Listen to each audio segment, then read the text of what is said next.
Satu lagi.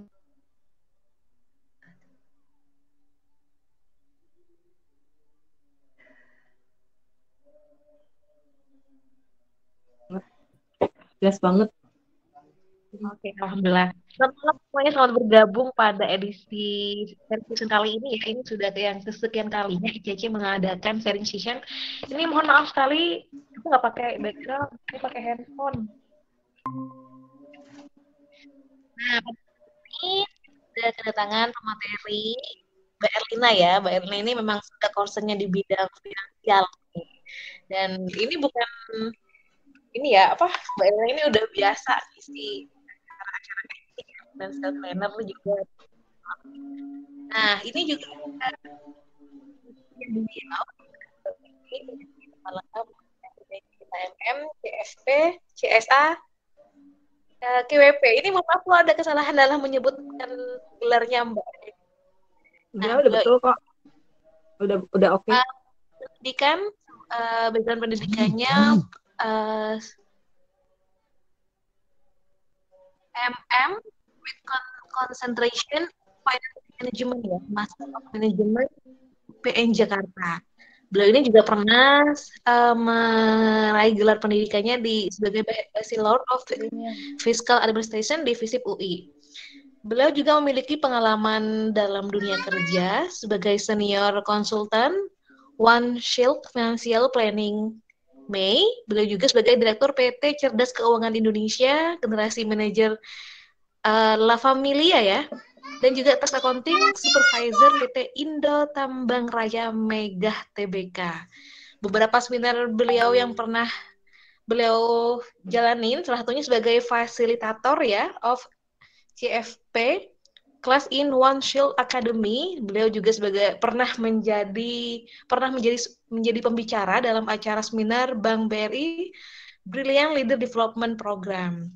Nah, beberapa sertifikat juga ini sebagai sertifikat tax driven A and B from Ikatan Akuntan Indonesia dan certified ya tax driven C from Arta Bakti, dan masih banyak lagi certification beliau yang sudah tidak diragukan lagi ya kemampuan beliau ini. Nah, sebelum kita lanjut ke acara inti, saya persilakan dulu nih Mbak Karima Ivia sebagai founder ICC untuk memberikan sambutannya. Kepada beliau kami persilahkan. Terima kasih Kak Ovi. Singkat aja ya teman-teman. Assalamualaikum warahmatullahi wabarakatuh. Waalaikumsalam. Ya, alhamdulillah akhirnya setelah sekian lama senang sekali bisa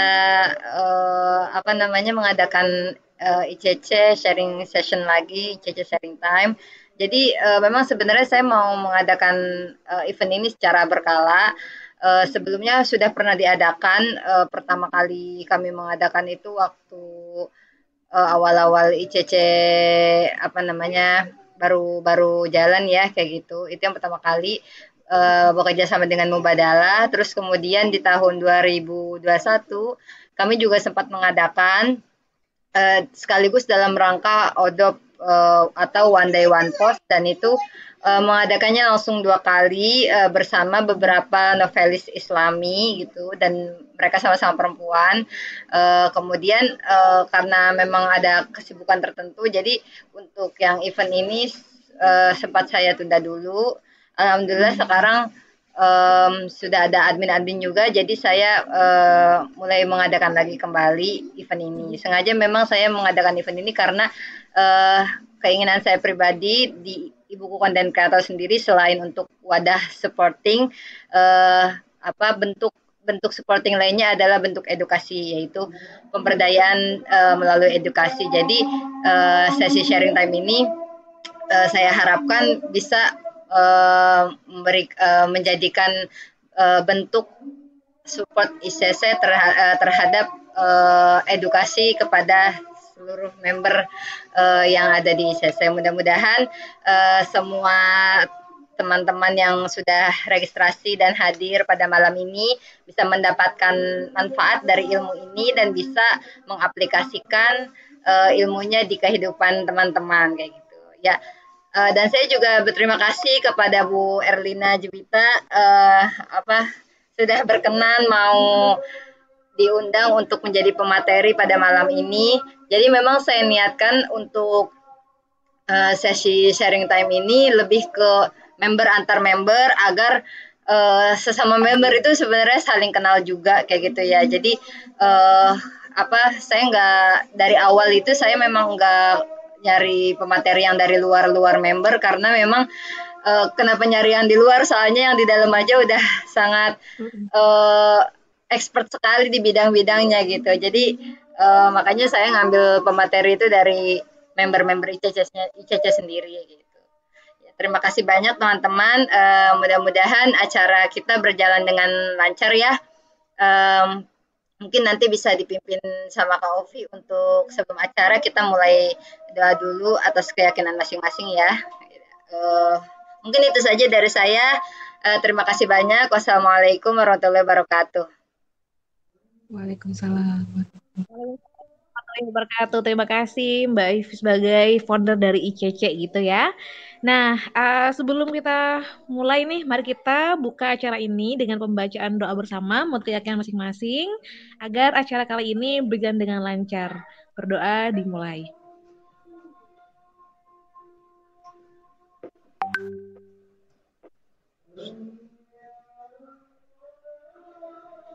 Berdoa selesai. Nah, untuk acara selanjutnya kita sesi foto bersama dulu ya sebagai dokumentasi pada malam ini. Untuk itu diharap semua member berkenan untuk open kamera ya. Dan untuk yang pengambilan fotonya akan dibantu oleh TK. TK mohon dibantu kayak TK.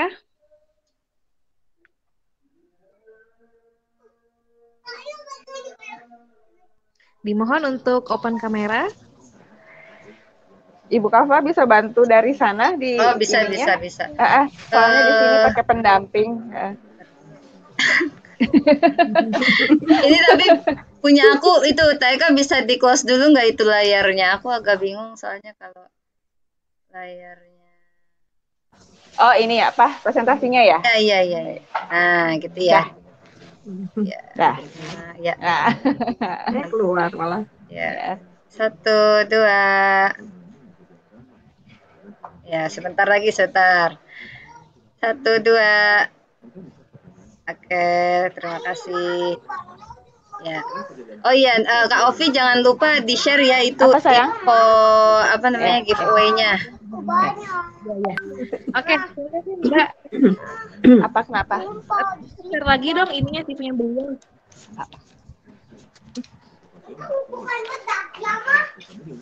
Kami menunggu ini ya, CV-nya beliau di-share lagi biar yang belum tahu lebih lanjut atau siapa sih sebenarnya pemateri kita malam ini. Nah, sambil nunggu TK share terkait CV-nya, tapi mau info nih kalau kita itu acara ini ada door prize-nya. Nah, door prize-nya itu ada 2 macam, yaitu berupa IGS ya, Instagram Story sama Feed. Tentu saja ini hadiahnya juga berbeda-beda kayak gitu ya.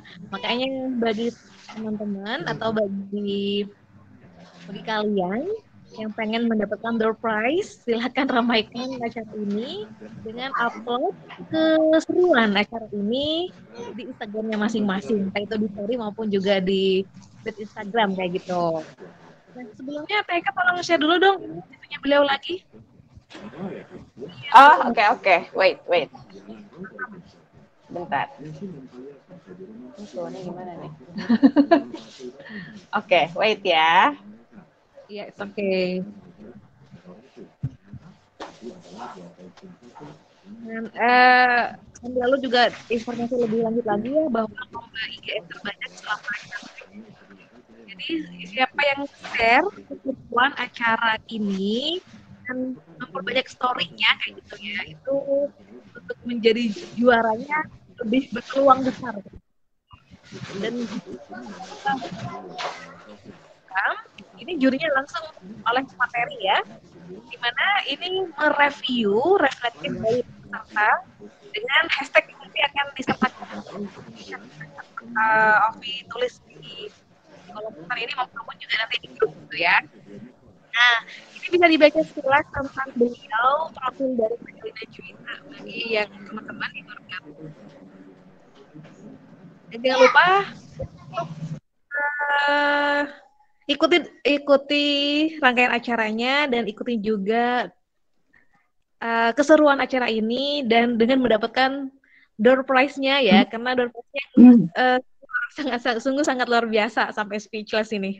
Oke, lanjut Eka ke materi beliau pada malam ini.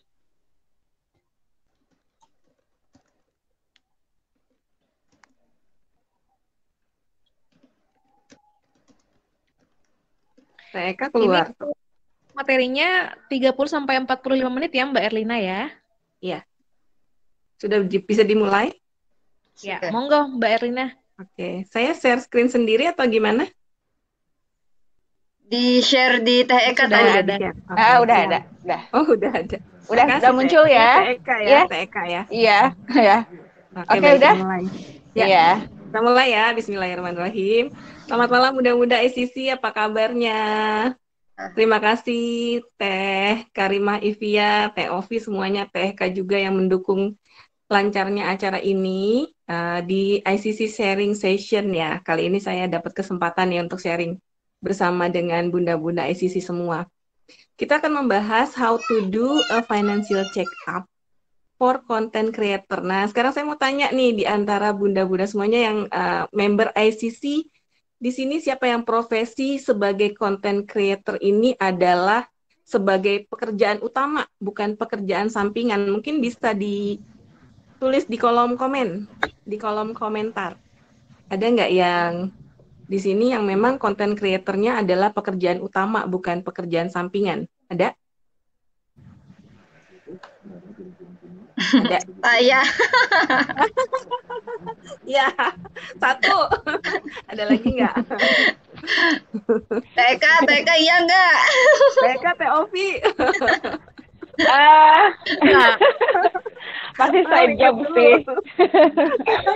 Oke, jadi ada ya. Belum kuat. Jadi ada belum ya. kuat kalau full. Ada ya yang udah jadi sebagai pekerjaan utama ya. Kemudian siapa di sini yang menggeluti profesi content creator lebih dari 10 tahun? Ada nggak? Belum. Belum. 5 tahun? Belum. 1 tahun? Sudah. Lebih lah. Jadi di antara 1 sampai 5 tahun. Oke. Kemudian siapa yang masih punya kesulitan untuk mengatur keuangan, baik itu misalnya cash flow-nya setiap bulan selalu kurang, atau mungkin ada masalah hutang, dan lain sebagainya, dan juga siapa yang belum pernah sama sekali melakukan financial check-up atau melakukan pemeriksaan kesehatan keuangan. Ayo ngaku. Siapa? Mumpung ada saya di sini, bisa diskusi dan bisa konsultasi gratis. Karena kalau di luar bisa jadi ada fee-nya gitu. Yeay. Silakan. Ada? Ada nggak ada yang mau ngaku deh? Oke. Sambil lalu aja nanti ya, sambil jump in aja ya. Oke. Saya perkenalkan, saya Erlina Juwita, tadi sudah diperkenalkan juga dari panitia ya. Saya adalah founder Cerdas Keuangan. Jadi misi kami di Cerdas Keuangan adalah learn, share, and practice your financial. Jadi memang sejak 12 Desember 2012 kami memang sudah aktif untuk menyebarluaskan misi kami itu. Khususnya untuk pengentasan masalah perencanaan keuangan ini. Ya, kami ada untuk kegiatan online dan kegiatan offline juga. Dan juga kami sudah menulis 3 buah buku bertajuk Financial. Yang pertama adalah Financial Stories, kemudian yang kedua adalah Money Mindset to Action, dan yang ketiga adalah Smart Mom Financial Stories. Nah, dulu bunda-bunda semua, saya itu juga nggak bisa ngatur keuangan. Jadi saya ingat banget waktu saya resign dari perusahaan pertambangan batu bara itu 2010, itu saat anak kedua saya lahir ya.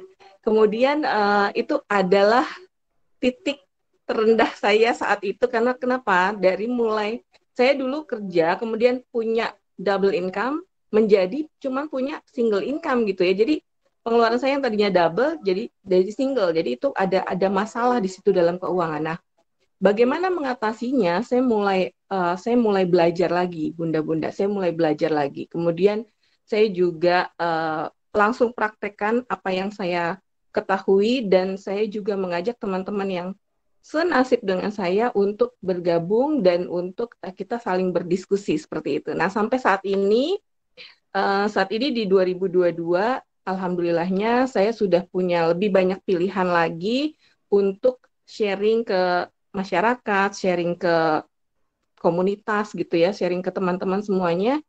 Dan intinya adalah kita punya pilihan gitu ya.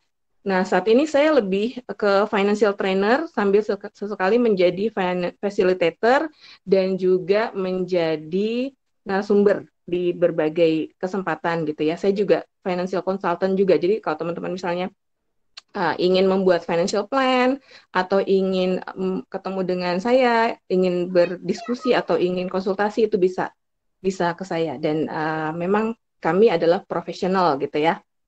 Oke, sekarang kita akan masuk ke ke slide yang pertama ya. Kita akan mencermati nih sebenarnya kondisi saat ini nih seperti apa. Mungkin teman-teman tahu ya apa yang terjadi tadi siang?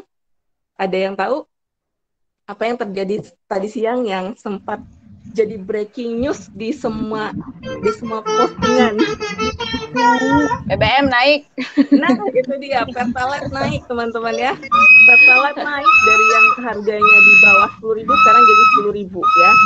Nah, jika kita mencermati kondisi ekonomi saat ini, menurut teman-teman apakah saat ini masih baik-baik saja atau gimana?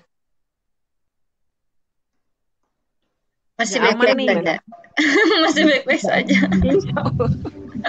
Hopefully. Ya, kita berharapnya masih baik-baik saja ya.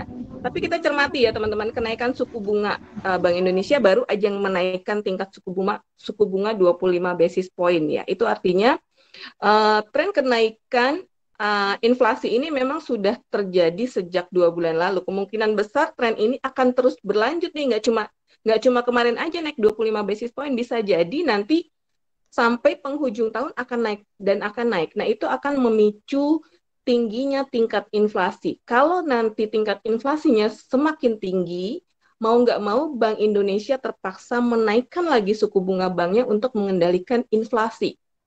Jadi bisa jadi teman-teman yang punya utang, entah itu KPR atau utang yang ada kaitannya dengan utang di bank, bisa jadi utangnya bertambah banyak ya. Itu dampaknya pertama ya. Kemudian di slide selanjutnya, dampak dari kenaikan inflasi dan tingkat suku bunga. Bagaimana dampaknya gitu kan? Nah, dampak dari kenaikan inflasi dan tingkat suku bunga, saya nggak kata nih. Oke. Dampak dari kenaikan inflasi dan suku bunga ini akan terasa pada masyarakat ya, berupa kenaikan harga barang tentu saja. Mulai dari, kita perhatiin deh, mulai dari yang terakhir kemarin itu naik itu telur yang sangat signifikan naiknya ya. Sebelum-sebelumnya itu gas ya. Kemudian ada lagi kenaikan yang sebelum-sebelum cabai kayak gitu ya. Ini tingkat kenaikan, dampak dari kenaikan suku bunga ini terasa sekali. Padahal dari sisi pendapatan teman-teman bisa jadi kenaikan harga jual barang ini tidak menghasilkan keuntungan bisnis buat pelaku bisnisnya. Ya, artinya pertumbuhan ekonomi juga akan terbatas. Jadi bagi kita secara umum dapat dikatakan bahwa biaya akan naik padahal pendapatannya segitu-gitu aja. Ya, pendapatannya segitu-gitu aja. Dampak terhadap aset, terhadap utang, kemudian terhadap pendapatan kita dan pengeluaran kita bagaimana gitu ya. Inflasi ini dapat menggerus aset lancar tentu saja. Karena kalau misalnya tabungan kita gunakan untuk dana darurat, otomatis tabungan kita akan berkurang. Kemudian utang kita akan semakin besar. Pendapatan kita segitu-gitu aja, sementara pengeluaran akan bertambah. Nah, next slide. Lalu apa yang dapat kita lakukan nih dalam situasi seperti ini? Ya, pertama kita dapat menyusun ulang anggaran. Kita akan melakukan financial planning untuk membuat sebuah kondisi keuangan yang lebih baik ya. Kemudian kita susun ulang lagi anggarannya. Kita kita teliti lagi mana pos pengeluaran yang jadi kebutuhan, mana yang harus diprioritaskan, seperti itu ya. Kemudian kita lakukan penghematan ya, penghematan akan biaya konsumtif dan kita akan melakukan pengetatan dalam berbagai pos. Nah, nanti kita akan lebih banyak bahas dari sisi pendapatan dan pengeluaran menggunakan OS Plan. Ya, kemudian yang ketiga adalah saat inflasi tinggi, teman-teman, ingat kalau kita menyimpan uang terlalu banyak itu akan menjadi sampah. Jadi sebaiknya kita akan melakukan investasi. Investasi di mana? Investasi di tempat-tempat yang aman dan juga yang punya imbal hasil lebih tinggi daripada inflasi itu sendiri. Ya, bisa jadi kita akan bisa berinvestasi di sukuk retail misalnya gitu yang syariah ya. Kemudian juga mungkin nanti ke depannya mungkin pemerintah akan lebih banyak lagi mengeluarkan sukuk-sukuk yang lain ya. Seri yang kemarin adalah yang terakhir adalah sukuk retail 017 ya. Nah, saat kita melakukan perencanaan keuangan, teman-teman, ibaratnya nih kita sedang membangun rumah. Kalau kita membangun rumah, yang pertama yang dapat kita lakukan adalah membangun pondasinya dulu nih supaya bisa lebih kuat, ya. Pondasi yang kuat itu adalah yang pertama arus kasnya positif, kemudian komposisi sehat aset dan utang dan juga kita punya dana darurat yang memenuhi standar. Nah, masalah terbesar yang menjadi basic adalah arus kasnya belum positif, Mbak, gitu. Ya, ini masalah yang masih menjadi kendala sehingga apa? Sehingga kita belum bisa maju lagi untuk melakukan perencanaan selanjutnya. Misalnya kita belum bisa melakukan perencanaan proteksi, kita belum bisa menyusun tujuan-tujuan keuangan yang sesuai dengan tujuan kita, gitu ya. Kemudian juga tentu saja kita belum siap untuk berinvestasi. Karena apa? Karena dana daruratnya dan juga arus kasnya belum positif gitu. Mau investasi dari mana? Sementara arus kasnya masih negatif, masih kurang, seperti itu kan. Oke, next. Nah, kemudian di slide selanjutnya. Slide selanjutnya. Kak. Ya, cash flow-nya sehat. Jadi, cash flow-nya sehat, kita usahakan dulu agar cash flow-nya sehat, baru kita bisa membuat pilar-pilarnya, yaitu kita menyusun proteksi, kita juga, ini slide-nya belum berganti nih, kita juga menyusun untuk gimana melakukan debt management, sehingga slide-nya belum berubah ya, maaf Mbak Elina, belum. Kayaknya jaringannya ini ya Allah. Oke, nggak apa-apa. Bentar, kok nggak berubah? Saya lihat di sini aja. Mana tadi? Bentar ya. Ini ada suara-suara merdu nih dari. Oh ini anak, aduh ya Allah maaf. Jam segini dia memang suka atraksi. Iya, nggak apa-apa, tenang aja. Ya, tadi itu ya, jadi membangun sebuah rumah. Supaya apa? Supaya kita bisa melakukan langkah-langkah selanjutnya. Udah? Nah, ini udah belum? Oh, udah saya close nih. Kalau udah. Ini udah. Oh ya, masih build a house nih, belum ganti. Oh maaf, Mungkin saya ambil alih aja gimana? Saya ambil Ya, alih. boleh. Ini jaringannya nggak ini. Ya, boleh, Bu. Boleh. Ya, di stop share ya. Iya. Makasih ya Mbak Erina. Iya. Sama suaranya dikecilin. Nah, udah. Sip. Oke. Aduh, sebentar. Nih ya. Nah, ini. Tadi itu ya membangun rumah gitu kan, ya kan, ada pondasinya, ada pilarnya, kemudian ada atapnya. Ini udah kelihatan ya? Ya. Kelihatan kan? Udah. Ya, Udah, oke. Mbak. Udah. Karena saya nggak bisa lihat ininya kalau ini buka. Nah, kemudian di sini mulai dari mana? Berarti kan kita mulai membangun pondasinya supaya apa? Supaya cash flow-nya sehat, kemudian supaya aset dan utangnya itu positif ya, supaya rasio-rasio dalam keuangan itu minimal 3 rasio, yaitu rasio dana darurat, rasio utang, dan rasio berinvestasi itu sesuai dengan standar kesehatan keuangan. Nah, gimana caranya? Nah, di sini OneShield punya solusi buat teman-teman. Kalau seandainya dulu melakukan financial check up itu ribet sekali, sulit gitu. Jadi kayak seperti banyak sekali hal-hal yang nggak praktis. Nah, OneShield di sini membuat financial check up masyarakat bisa melakukan sendiri, bahkan ibu-ibu bisa melakukan sendiri financial check up secara gratis ya. Kalau teman-teman mungkin Android atau iOS itu bisa install aja di aplikasi ya. Tinggal ketik aja OS Plan. Nah, di sini saya akan memperlihatkan di website ya.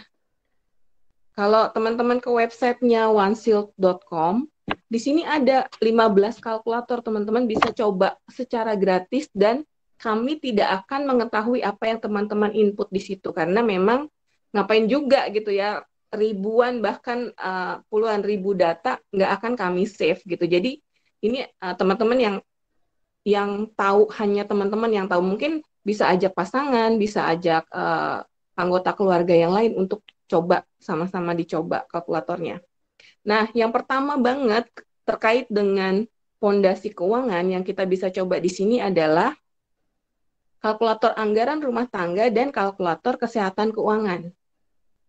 Ya, ini kalkulator kesehatan keuangan. Nah, di sini ada yang namanya simulasi kesehatan keuangan nih teman-teman.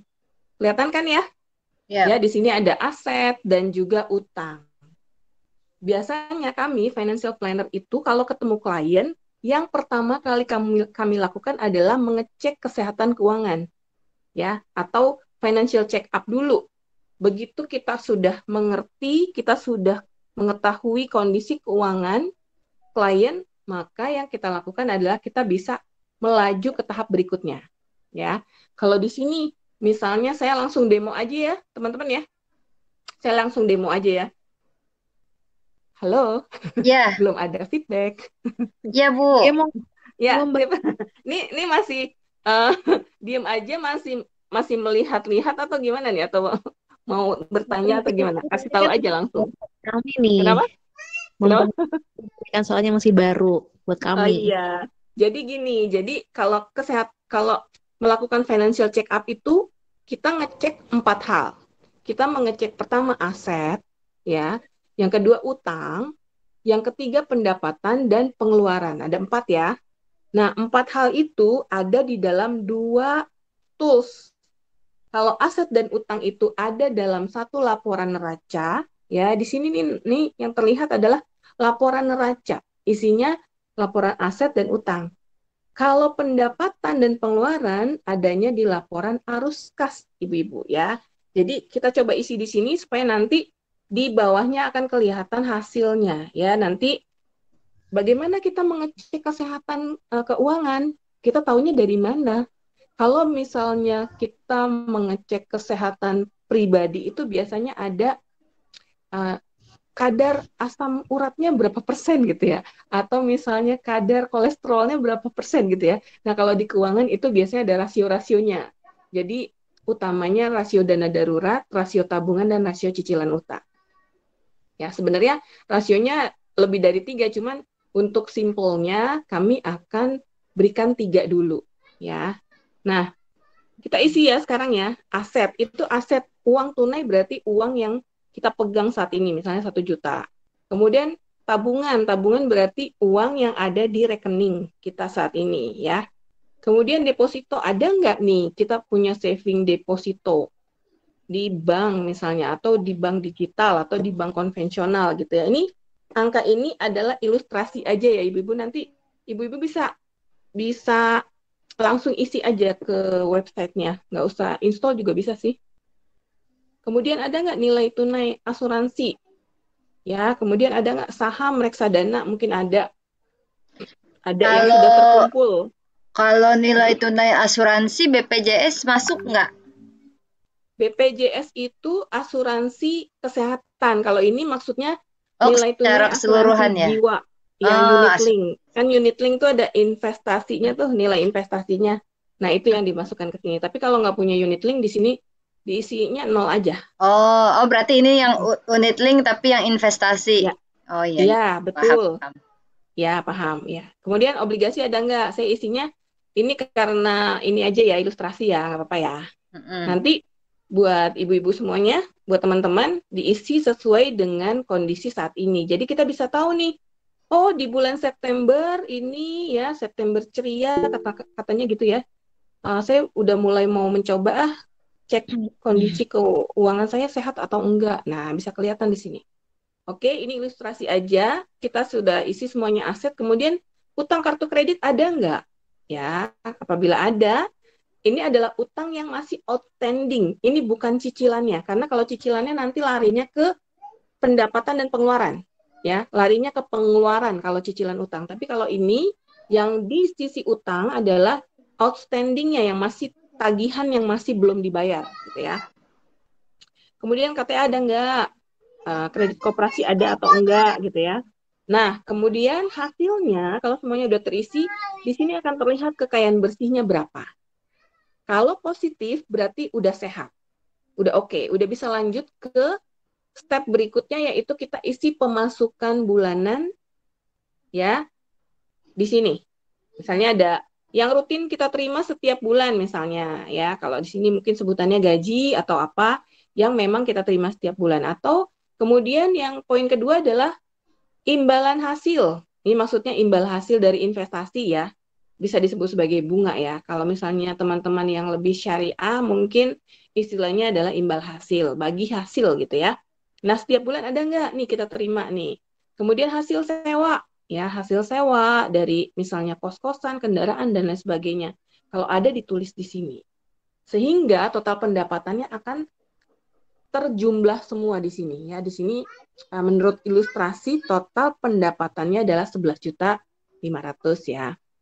Tapi kita lihat lagi di sisi pengeluaran ada nggak cicilan utangnya nih? Ternyata ada ya, ternyata ada cicilan utang. Misalnya 500.000. Nah, langsung begitu cicilan utang di sisi pengeluaran terisi, maka di sini ya, di sini gambarnya akan mulai terbentuk nih ya. Akan mulai terbentuk pie chart-nya nih. Premi asuransi ada nggak? Oh, ternyata ada 500.000. Nah, tuh pie chart-nya udah mulai jalan kan. Kemudian pengeluaran yang kita lakukan untuk berinvestasi ada nggak? Misalnya kita lakukan auto debit investasi setiap bulan, misalnya 500.000. Oh, ternyata saya berinvestasi rutin setiap bulan secara auto debit 500.000. Itu kita catatnya di pengeluaran bulanan. Nggak apa-apa, nanti masuk ke dalam rasio investasi. Ya, teman-teman. Kemudian ini belanja bulanan misalnya. Setiap bulan kita belanja 2 juta misalnya gitu ya. Nah, tuh kelihatan lagi kan? Utilitas misalnya di 1 juta. Kemudian transportasi 500.000. Kemudian pengeluaran anak 1 juta gitu ya. Asisten rumah tangga 1 juta misalnya. Kemudian ada zakat, sedekah, dan lain sebagainya.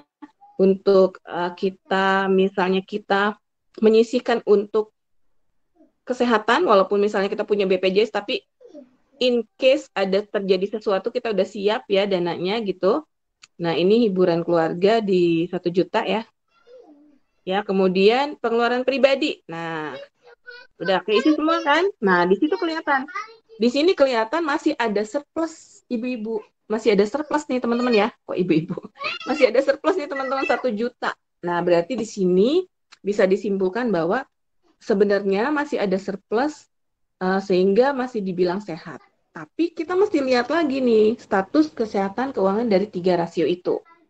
Rasio dana darurat idealnya adalah 3 sampai 6 kali pengeluaran bulanan. Kita lihat ya. Di sini rasio dana daruratnya 2. Padahal idealnya 3 sampai 6 kali. Minimal 3 deh. Itu artinya berarti rasio dana daruratnya masih belum cukup. Karena seharusnya rasio dana darurat yang ada adalah 3 kali. 3 kali itu berapa kalau di sini? Kita lihatnya di aset. Aset liquid, kalau kita hitung uang tunai 1 juta, tabungan 10 juta, ya, deposito 10 juta, berarti 21 juta. Sementara pengeluaran, jumlah pengeluarannya adalah 10 juta. Kalau 21 juta dibagi 10 juta hasilnya kira-kira 2 kali kan? Nah, itu masih belum cukup. Nah, kalau misalnya mau cukup, jadinya berapa, Mbak? Tabungannya ditambah, atau uang tunainya ditambah, atau depositonya ditambah. Kalau tabungannya ditambah menjadi 20 juta aja ya, misalnya gitu ya. Ya kan? Nambah 10 juta. Coba kita lihat di sini, rasio dana daruratnya berubah nggak? Tuh, berubah jadi 3. Yang tadinya 2 jadi 3. Berarti apa?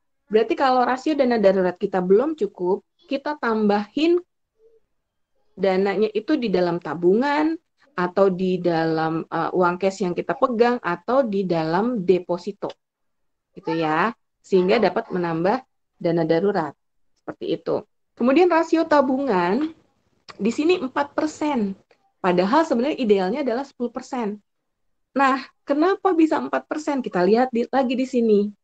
Rasio tabungan itu kita melihatnya dari pengeluaran yang kita lakukan untuk tabungan. Ya ini ya, tabungan atau investasi rutin. 4%. 4%-nya ini dari mana? 500.000 dibagi dengan 11.500.000 pendapatan. Jadi tabungan itu dibagi dengan pendapatan. Coba kalau kita ganti 500-nya jadi 1 1 juta. juta aja ya. 1 juta aja ya. Nih. Maka kita bisa melihat rasio tabungannya nambah. Ya. Jadi 9%. Nah, idealnya kan 10%. Berarti kita masih kurang sedikit lagi. Gitu ya. Kita tambahin 100.000 bisa nggak? Bisa. Coba kita tambahin 100.000. Nah, rasio tabungan jadi 10%. Seperti itu. Ini memang butuh proses, nggak bisa langsung instan. Jadi, misalnya rasio tabungan masih 4%. Oke, bulan berikutnya jadi 5%. Bulan berikutnya lagi kita tambah lagi gitu ya, 6% sampai dengan kita capai yang namanya rasio tabungan 10%. Kemudian rasio cicilan utang. Nah, di sini cicilan utangnya termasuk sehat. Kenapa? Karena idealnya cicilan utang itu jangan lebih dari 30%. Sementara di sini kondisinya cuma 4%. Berarti bisa dibilang tidak ada masalah dengan rasio cicilan utang. Nah, demikian Ibu-Ibu, cara singkat dan cara praktisnya untuk kita melihat status kesehatan keuangan kita. Coba teman-teman ada yang mau tanya nggak? Atau ada yang langsung praktek nggak nih, jangan-jangan ke websitenya Wansil? Tadi ada yang nanya sih, dilihat di itu kolom box ya. Coba Kak Ovi boleh diituin Kak. Dari bacain aja deh, jadi saya nggak pindah-pindah. Mbak Irina katanya kalau aset dalam bentuk barang itu gimana masukinnya? Kalau kayak rumah, emas, barang lain. Iya, aset dalam bentuk barang itu apa? Emas. Emas di sini ada nih kalau emas. Rumah gimana katanya? Rumah tinggal ini ada nih, rumah tinggal. Berarti kita emang harus tahu nominal angka rumah itu berapa gitu ya, Bu ya? Kalau emas, kita lihat adalah nilai pasar saat ini. Misalnya emas saat ini per gram itu 870.000 misalnya gitu ya. Padahal dulu belinya pada saat emasnya segram 1 juta. Ya kan? Nah, yang kita catat itu harga saat ini. Otomatis itu penurun karena memang kalau kita jual emasnya, maka yang berlaku adalah nilai pasar saat ini, bukan harga beli kita dulu, ya kan? Gitu. Sama juga rumah tinggal juga seperti itu. Jadi nilai pasar saat ini. Jadi itu bisa dilihat dari kalau rumah itu bisa dilihat dari NJOP sih sebenarnya. NJOP. Tapi biasanya harga pasar di lingkungan kita itu biasanya kan lebih tinggi dari NJOP ya. Ya kan? Kayak gitu kalau rumah. Ada lagi? Ya, mungkin ada teman-teman juga yang mau langsung ini ya, apa namanya, konsultasi. Coba. Iya. Iya. Atau Kak Ovi nih, Kak Ovi mau coba nggak konsultasi? Ini kan kondisinya positif nih ya, positif dan rasionya bagus. Nih teman-teman ada pada saat, aduh, saya masih defisit gimana nih Mbak? Ada nggak yang kondisinya kayak gitu? Bisa langsung aja. Coba. Coba. Atau Siapa? mau WA Ayo. saya nggak apa-apa juga sih, nanti di WA aja. Kalau Iya, malu di iya, sini iya. nggak apa-apa. Kalau penghasilannya kecil nggak bisa ya pakai pakai cek one shield ini kalau penghasilannya kecil. Kalau penghasilan, kenapa? Bisa Kayaknya kok. bisa. Itu kan tadi kata Bu Erlina, justru nyari yang defisit nanti gimana biar Iya. dicarikan Mau solusinya kasih gitu loh. contoh yang defisit, coba kita kasih contoh yang defisit gimana nih? Misalnya cicilan utangnya gede banget, jadi kondisinya defisit. Apa yang mesti dilakukan kan gitu kan? Iya, iya. Nih, defisit 5 juta, apa yang mesti dilakukan gitu kan? Nih, kalau ketemu kondisi kayak gini nih, saya sering banget ketemu kondisi kayak gini. Kenapa? Karena dia lebih banyak melakukan KPR.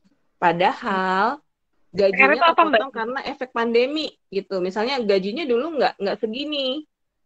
Sehingga cicilannya dia berani nyicil 6 juta per bulan. Karena dulu gajinya itu misalnya 20 juta per bulan misalnya gitu.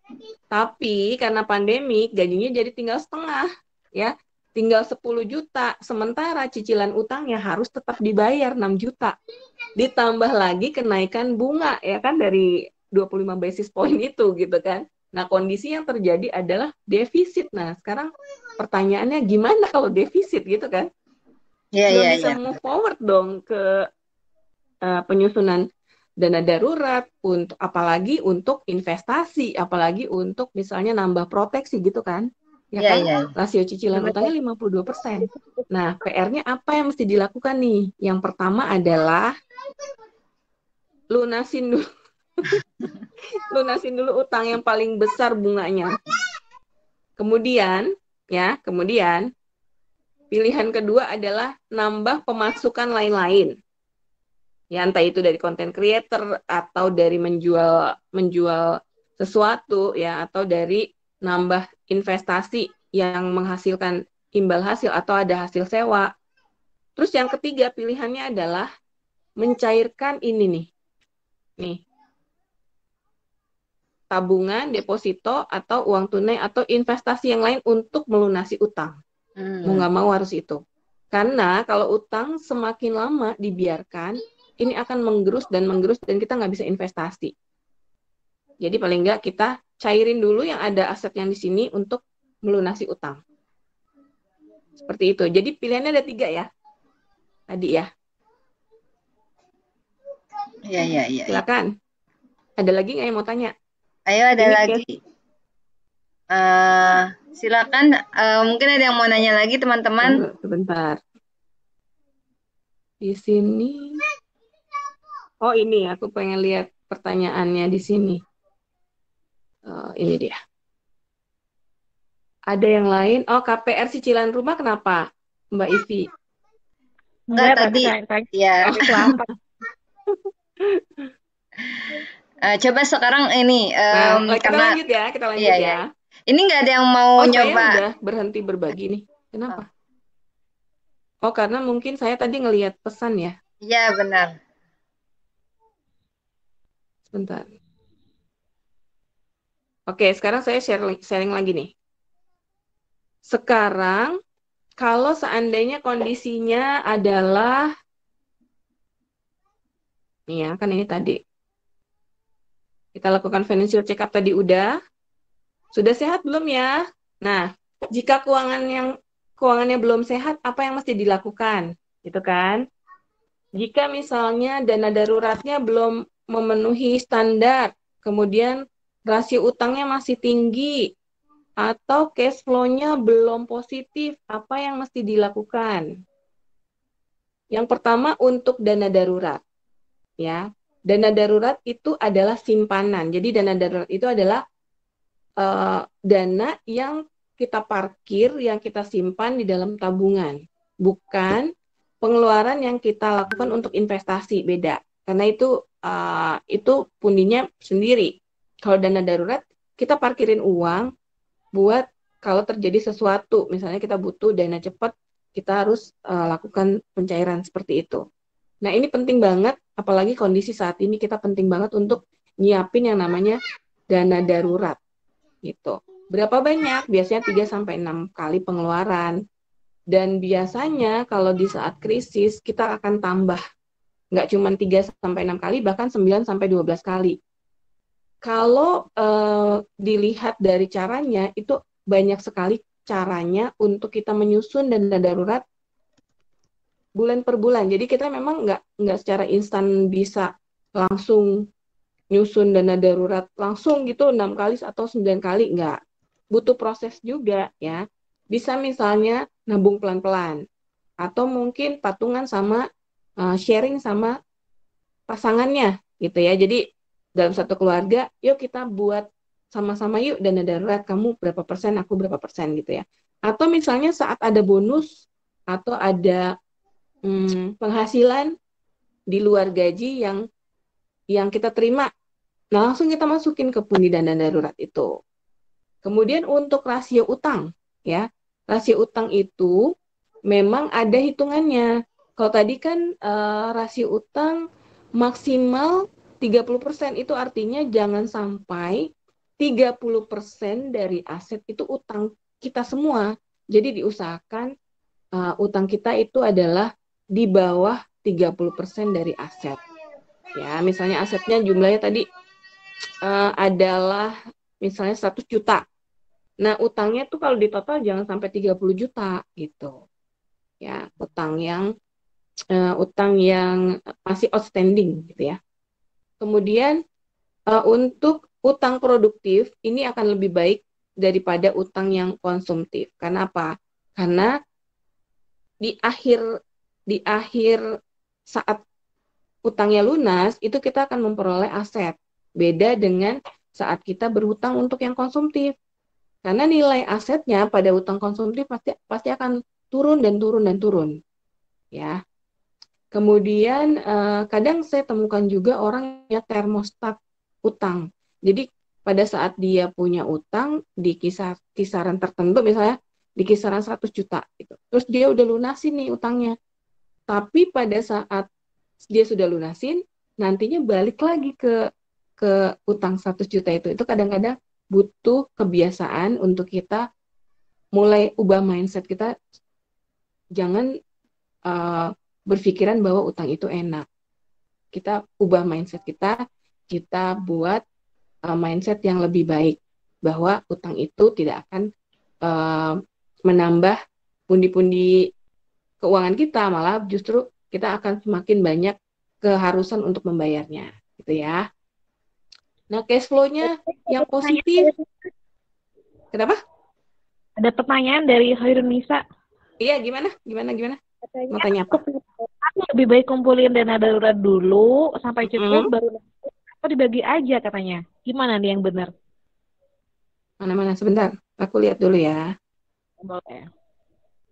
Katanya ngumpulin dana darurat dulu sampai cukup baru nabung atau dibagi. Oke. Sebenarnya ada 2 cara nih Mbak Hairunisa, tapi kalau saya lebih suka untuk keluarga, baiknya ngumpulin dana darurat dulu. Tapi biasanya kalau zilenial atau misalnya anak-anak yang masih belum berkeluarga, biasanya mereka lakukan barengan. Mereka nyusun dana darurat, tapi mereka juga investasi. Karena apa? Karena pengeluaran mereka itu belum terlalu sebanyak yang sudah berkeluarga. Tapi kalau sudah berkeluarga, baiknya kita kumpulin dana darurat dulu. Karena itu yang lebih penting. Baru nanti kalau sudah siap nih, dana daruratnya udah steady, sudah ready, baru kita investasi. Itu ya. Oke. Tuh kan, sharingnya stop lagi. Sorry ya. Ini saya biasanya pakai Zoom. Ngumpulin dana darurat nih. Mbak Ivi lebih suka Google ya, Google Meet ya. Iya gimana? Nah, ini ya, udah. Ke slide berikutnya.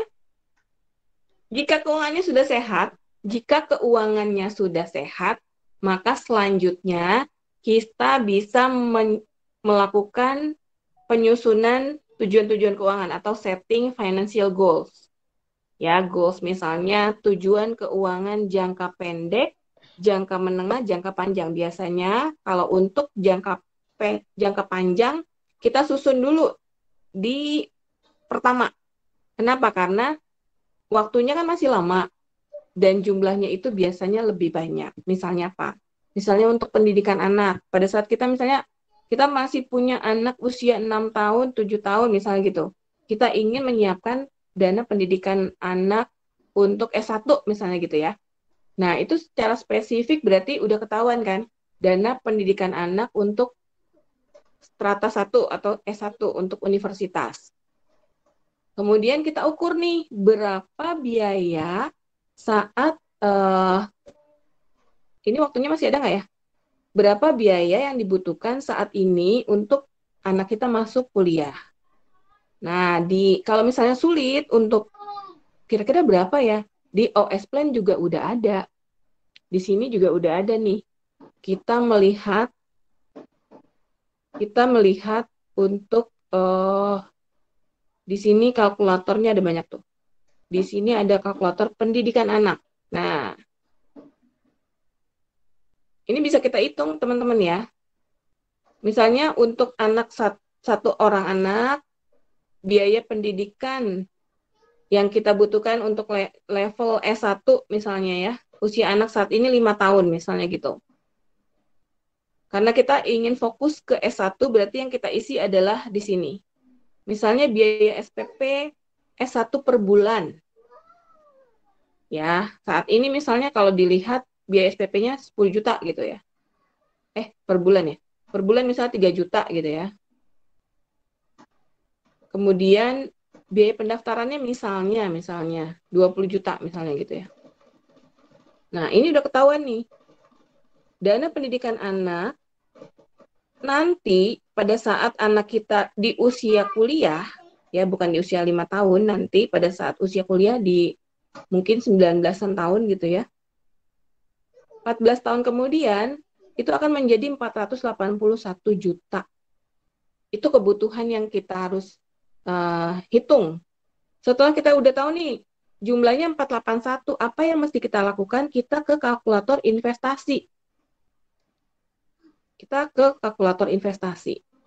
Berapa yang harus kita investasikan supaya hasilnya nanti 480 juta? Kita lihat, kita coba gitu. Misalnya kalau setoran awalnya 10 juta, maka kita harus investasi setiap bulan dengan jangka waktu 14 tahun ya. Tadi kan dari 5 tahun ke 19 tahun itu 14 tahun ya. Dengan ekspektasi tingkat suku bunga. Tingkat bunga investasi misalnya sukuk aja ya, 5% gitu ya. Secara bulanan, kira-kira cukup nggak ya? Ternyata masih jauh banget. Tuh. Hasilnya belum 481. Apa yang mesti kita lakukan? Berarti di sini di setoran berkalanya harus kita tambah lagi. Tuh. Kalau kita tambah jadi 2 juta per bulan, itu langsung lompat. Ya, langsung lompat ke 500 juta. Padahal bedanya ibaratnya kayak cuma 1 juta ya, tapi kalau kita udah paham, bisa jauh sekali. Betul. Nah, ini yang mirip-mirip nih, 1780 coba ya. Nih, berarti tadi udah, coba kalau segini. Berarti 2 juta itu udah melebihi lah ya, bisa lah ya. Saya pengen yang pas banget. Nah, ini.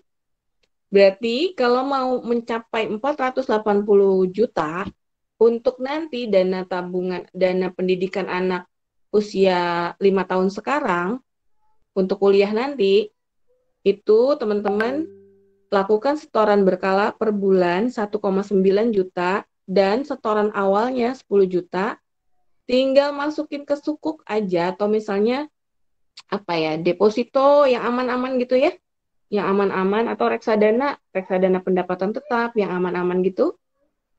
Kalau misalnya imbal hasilnya lebih dari 5%, itu hasilnya akan lebih lagi nih di investasi. Misalnya reksadana ternyata performance-nya nggak cuma 5% misalnya gitu.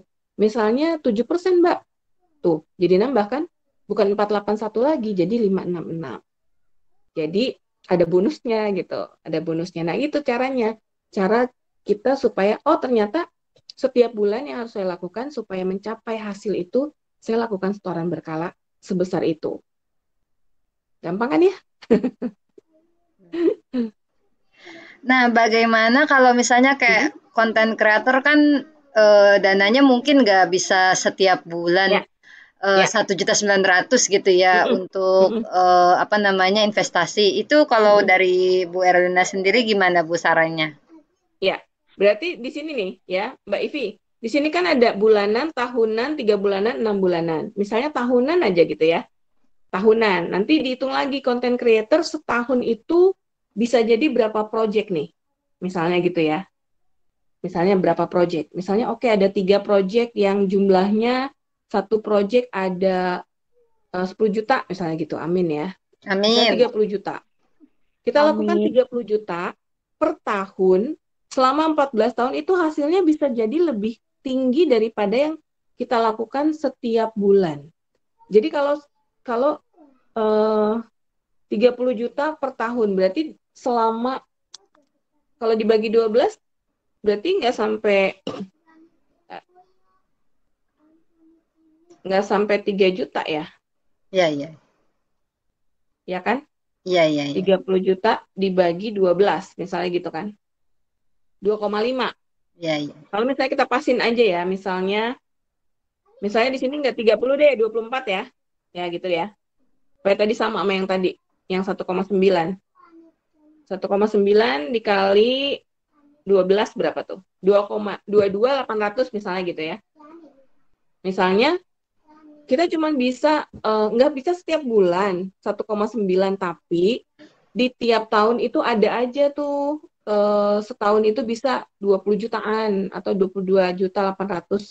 Nah, ini dengan setoran awal yang sama, hasil investasinya jadi 539. Gimana kalau misalnya ekspektasi tingkat bunganya 5%? Jadi lebih kecil sedikit memang. Hasilnya kecil sedikit karena dia lakukan setiap tahun. Jadi ada jeda nih. Jadi nggak setiap bulan pertumbuhan grow-nya itu nggak bisa dinikmati setiap bulan. Jadi setiap tahun. Nah, ini yang mesti dilakukan adalah melihat investasi yang return-nya lebih tinggi daripada 5%. Maka bisa dicapai tuh yang tadi angka 481-nya gitu. Dengan nilai rupiah yang sama. Tapi memang Sejaman lagi kan kalau setiap bulan memang lebih besar kelihatan ininya, return ininya. Hasilnya akan lebih besar.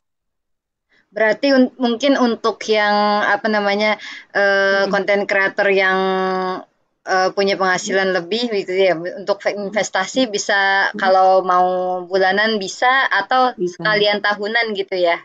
Ya, bisa pilihannya bisa bulanan, bisa tahunan, bisa 3 bulanan, bisa 6 bulanan, bisa 2 bulanan, bisa tahunan, atau bisa sekaligus juga bisa sebenarnya. Iya, iya. Kalau sekaligus ini setoran berkalanya 0, tapi di sininya jadi lebih besar, Oh iya, iya, iya. ya kan? Dengan jangka waktu yang sama, dengan ekspektasi tingkat bunga investasinya sama, ya, periodenya misalnya tidak ada setoran berkala, maka hasil investasinya juga lebih kecil, Oh iya, cuma iya. 77 juta. Kalau Gitu. misal 100 juta gitu, Bu. Bisa kita hitung ya. Iya. Kalau misalnya kita langsung taruh lamsam gitu sekaligus 100 juta, kita diemin aja di jenis investasi yang imbal hasilnya 7% misalnya gitu. Yang kita hasilkan adalah 257 juta. Menarik, menarik. Tuh. Jadi punya banyak pilihan, nanti tinggal di otak-atik aja. Ternyata saya lebih suka yang berkala deh, tapi misalnya setoran awalnya sekian gitu. Bisa juga setoran awalnya jangan 10 juta, misalnya digedein lagi, misalnya gitu ya. Tapi setoran berkalanya nggak 1,9 misalnya, saya pengennya 1,5 aja Bu. Bisa. Tuh. Tapi hasilnya nggak sebanyak yang tadi, yang 1,9. Jadi memang kuncinya di sini nih, di setoran berkala setiap bulan, ya, setiap bulan, dan kita lakukan rutin. Tuh. Menarik banget. hasil investasi. Iya. Tuh kan? Nih, dengan imbal hasil. Jadi imbal hasil, mau imbal hasil 5% kalau setiap bulan itu dilakukan, hasilnya akan lebih besar. Nih kalau kita rubah ya, dari 5 jadi 7%. Dari 521 jadi berapa? Nambah 100 juta. Tapi kalau tahunnya kita ganti nih, misalnya bukan 14 tahun, misalnya 19 tahun, misalnya lebih banyak tuh. Jadi lebih banyak kan Iya. hasilnya? Gitu. Semakin lama kita investasi, semakin rutin kita investasi, ini akan semakin gede hasilnya. Walaupun ekspektasi suku bunganya nggak gede-gede amat nih, cuma 5%. Apalagi kalau ekspektasinya 7% gitu. Tuh, 1M. Iya, iya. Sebenarnya kalau dipikir-pikir ilmu financial planning ini sebenarnya menarik banget ya, apalagi kalau yang ngedengerin itu pesertanya kayak misalnya kayak Kak Khairunisa itu kan masih belum menikah ya, jadi bisa lebih Mm-mm. persiapan Iya gitu dong. ya. Iya, Iya. jadinya kalau misalnya kita kan kalau kalau kayak Bisa aku langsung, oh misalnya, iya nih, ini harus. Iya, betul. kalau aku kan udah punya anak, jadi otomatis kan yang dipikirkan utama adalah untuk sekolah terdekat gitu kan. Mm-mm. Nah, Mm-mm, kalau mm-mm. misalnya sekolah terdekat kan kayak kita dihadapkan dengan uang 400 juta buat S1 aja kayak kaget gitu loh, Iya, belum betul. belum persiapan untuk SD, SMP, SMA. Kalau misalnya kita SMA tahu ya. ini lebih dari dulu kan kita bisa mulai persiapan gitu ya. Iya, betul. Dan bisa lebih jadi apa namanya menggunakan uang-uang dari hasil konten kreator tuh nggak cuma buat Konten sekedar ngopi kayak gitu. Nah, terus sayang ini, ya. iya kemarin juga ada yang tanya, apa namanya, bagaimana caranya eh, untuk mengetahui, untuk mencegah bocor-bocor tipis. Iya saya. Halo,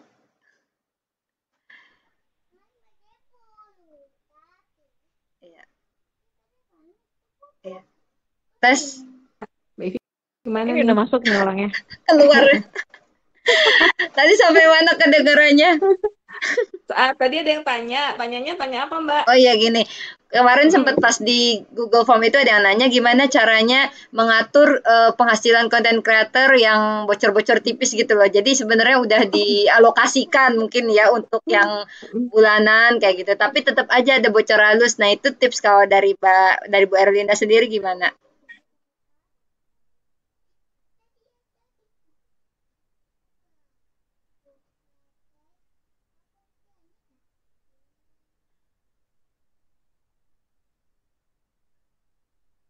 Kalkulator anggaran rumah tangga. Nih, menarik nih, anggaran rumah tangga. Biasanya dalam anggaran rumah tangga itu kan ada unsur penghasilan dan juga pengeluaran kan. Nah, di sini sebenarnya kita bisa petakan secara garis besar, kalau dalam pendapatan kita itu larinya kemana aja gitu kan. Kemana aja sih gitu kan. Ini ada 4 kelompok besar. Kalau misalnya nih Mbak Ivi kasih angka deh, misalnya penghasilan per bulannya berapa? Misal doang nih dari Ya, konten misal 5 juta gitu ya misal. misal 5 juta ya, 5 juta. 5 juta penghasilan per bulan itu dalam financial planning akan terbagi menjadi 4 pengeluaran yang pokok. Nah, sekarang apa aja 4 pengeluaran pokoknya? Yang pertama adalah untuk investasi, yang kedua untuk cicilan, yang ketiga untuk kebutuhan hidup atau untuk belanja-belanja yang pokok-pokok itu, dan yang keempat ada untuk asuransi. Nah, sekarang pertanyaannya, bocor halusnya itu kalau dikategorikan masuk ke yang mana? Apakah masuk ke asuransi, masuk ke kebutuhan hidup, batas cicilan, atau investasi? Kayaknya nggak ke semuanya kan? Hmm, Nggak ke semuanya kan? iya iya iya. Ya kan? Nah, itu tandanya berarti bocor-bocor halusnya itu sebenarnya tidak diperlukan dalam unsur penghasilan ini, pembagian penghasilan ini. Sehingga kalau misalnya cicilan untuk gaji 5 juta per bulan, batas cicilan maksimalnya 1 juta. Ternyata kenyataannya cicilan nggak ada. Nah, berarti 1 juta itu bisa digunakan untuk pengeluaran lain-lain, misalnya untuk jajan, untuk belanja, untuk kebutuhan pribadi, atau ngopi-ngopi, atau lain sebagainya. Dan ditambah untuk berinvestasi itu boleh. Dengan catatan nggak ada cicilan. Tapi kalau ternyata kondisinya adalah cicilannya itu ada, kebutuhan hidupnya pas dicek ternyata memang sebesar 3 juta itu. Tapi misalnya ada investasi dan juga ada asuransi, maka sebaiknya memang mau nggak mau kebocoran-kebocoran itu harus diidentifikasi dan harus di-stop dulu. Supaya apa? Supaya kedepannya nanti cash flow-nya nggak negatif terus gitu. Yang pertama kita lakukan identifikasi nih bocor halusnya ada di mana. Misalnya Mbak Ivi biasanya ketemu temen atau ketemu seorang itu yang bocor halusnya biasanya di mana sih? Kalau di klien atau kalau Kalau saya aku sebagai konsultan biasanya jajan. Iya, kalau saya sebagai konsultan biasanya ada aja tuh yang bocor halusnya di jajan untuk anak, atau misalnya pada saat dia shopping ketemu yang lucu-lucu dia belanja gitu, atau mungkin pada saat dia belanja halal kebutuhan pokok tapi ada promosi terus dia belanjanya jadi lebih banyak gitu misalnya kayak gitu. Ya, itu sering banget tuh ibu-ibu ya. Nah, itu biasa dibelanja. Nah, ingat ini nih, ingat 4 hal ini nih, bahwa sebenarnya ini yang mau kita lakukan ini, bocor halus ini masuk nggak ke dalam 4 kategori ini? Kalau nggak, mending Jangan. diurungkan niatnya gitu. Jadi ini ada kendali juga buat kita. Tapi kalau misalnya di antara keempat ini ternyata ada yang sudah tidak diperlukan lagi, misalnya sudah cicilannya udah nggak ada nih Mbak, saya udah nggak punya cicilan. Oh berarti 1 juta ini bisa kita gunakan untuk yang lain-lain gitu. Oke, menarik banget. Ini lanjut Kak Ovi, ada pertanyaan juga nih kayaknya. Oh iya, Mbak, silakan. ada pertanyaan Ya. sekaligus nanti sebagai penanya terakhir ya. Ya. Ini Boleh. dari Mbak Mila, katanya perlukah punya beberapa rekening tabungan untuk posting masing-masing planning? Untuk tabungan untuk masing-masing planningnya apa aja misalnya? Perlu nggak punya banyak rekening tabungan katanya untuk posting planning yang lain? Untuk Mungkin Mbak planning Mila yang bisa itu apa namanya soundnya dinyalain. open mic Voice-nya. ya. Mbak Mila bisa open mic Mbak Mila? Ya open mic aja coba.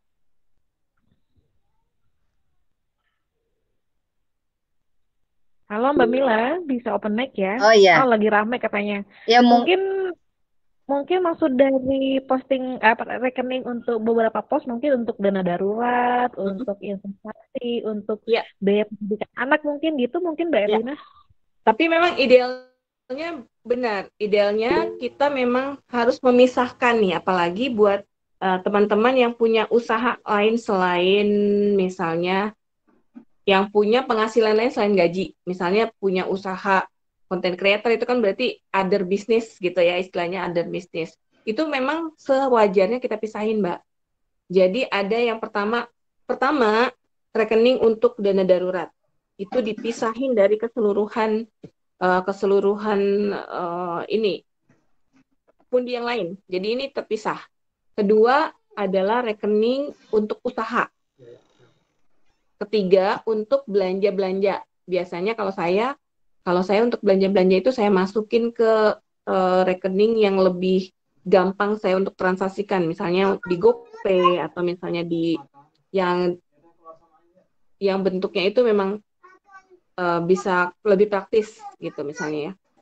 Kemudian itu aja sih 3 nih untuk belanja, untuk other business selain dari gaji ya, jadi income selain gaji, sama untuk dana darurat.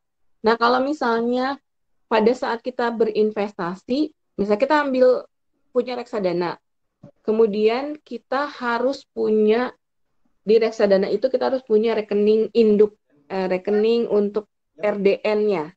Nah itu nggak masalah, sepanjang rekening induknya adalah rekening sumber dari penghasilan kita.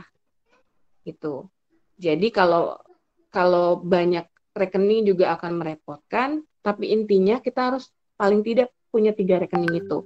Untuk dana darurat, untuk belanja kebutuhan rutin, dan yang untuk other business. Jadi nggak kecampur-campur antara keuangan personal dengan keuangan usaha gitu. Seperti itu, Mbak. Oke. Mantap, Mbak Elina. Ya. Mungkin Mbak Elina sebagai ini ya, karena ini waktunya juga udah udah lewat Iya, ya. iya. Kita kasih ini kesimpulan dari materi malam ini Mbak Elina sebagai closing statement. Oke. Jadi saat ini memang saat yang tidak mudah buat kita semua karena memang kita dihadapi oleh inflasi dan saya yakin semakin dekat akan inflasi itu akan semakin nambah lagi. Jadi ini adalah saat yang paling tepat buat kita. Yuk kita mulai melakukan perencanaan keuangan dengan lebih baik lagi. Saya sudah memberikan tools yang paling praktis buat teman-teman coba. Ya, teman-teman bisa coba OS Plan dan teman-teman bisa langsung praktekin. Jadi jangan cuma dicoba tapi nggak dipraktekin, langsung praktekin.